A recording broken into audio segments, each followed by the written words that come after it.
good day sa inyo mga ka-tracker at nagsisimula na tag-init, no? Ngayon na nila papasok na ang summer season. So, ng summer season, tuloy-tuloy pa rin ang init dahil ito, may pumunta rito taga-Fairview PLDE at tinulungan natin na makahanap ng magandang yung aakma sa negosyo nila. Kasi una, ang hanap nila FB or close ban na pag-usapan. Ito na, tatanungin lang sila sir na paano nangyari ito nakuha nila, no? So sir, makinari ko tayo sir. Ay, magandang hapon po. Ito po si Michelle Garata, taga Barangay Fairview, Quezon City. At ako isang subscriber ng Golden 20. At ngayon, nandito na ako. Matutupad na yung aking pangarap na magkaroon ng truck na pang namin sa negosyo, pang alalay sa negosyo. Ayan po, dito sa Golden 20. Dito lang ako nakahanap yun, sa Golden 20. Si Madam, Dahil katulong ni Boss Steve Jackson. Ayun, hello po. Okay. Si Ma'am. Ay, magandang hapon. Nandito kami sa Golden 20. Ito po yung namin, napusuan na unit Yeah. na Isuzu ALXL. Maganda para sa namin, sa store namin, sa kargahan ng bigas. Ano ba yung negosyo nyo, Ma'am? Ano yung negosyo natin? Negosyo?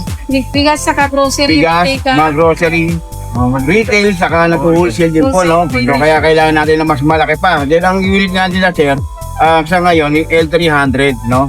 So, yung matagal na, 8 taon na sa kanila, sila mag-expand.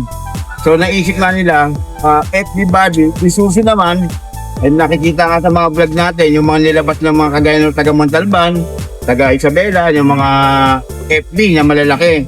Ngayon nga, napag-usapan nga nila, sabi nga ni Madam, para mas kailangan nga namin close ban naman. So ito, nakuha nila Isuzu NMR 4JJ1-8 twin turbo. 14 feet na aluminum close ban. So sa tingin nila, ito kailangan nila. Dahil bukod sir sa pag-retail, pag-wholesale ng bigas, ay papasukan na rin daw nila ang logistic. Business, no? Yung mga tracking, hauling, ayan. So, double purpose nga naman, pag iba kinuha, pwedeng pang pick up nila ng bigas, pang tinda sa wholesale sa grocery nila, at eventually, yung iba, ipaparky na nila. So, yun po, no? At, ma'am, nakausap si Boss Jay. Paano ba kausap si Boss Jay? Napakadali lang kausap ni Boss Jay. Matulungin ng mga nangangailangan ng katulad sa amin na kailangan namin ng ganitong service para sa negosyo namin. Yan, natulungan kami ngayon ni Boss Jay. Ayan, sabi nga ni Boss Jay. Sa in-house financing pa. Yun, yun. At sabi nga ni Boss Jay, hindi ko yung basta-basta magbibigay. Kung ano talagang kailangan yung unit, yung ibibigay namin. Oo, sali. Bilang dapat yun. Pangarga. Oo, kasi iba kasi, sabi nga ni Boss, basta mabenta lang. Yun pala, hindi pala fix sa negosyo ninyo. So, dito, tutulungan kayo ni Boss Jay, kagaya malaki pangarga nyo, para magandang makina. At talagang reliable at durable talaga yung makina na basta pangarga nyo, bigas. Oo. Mabigat, may mantiga rin po kayo, no?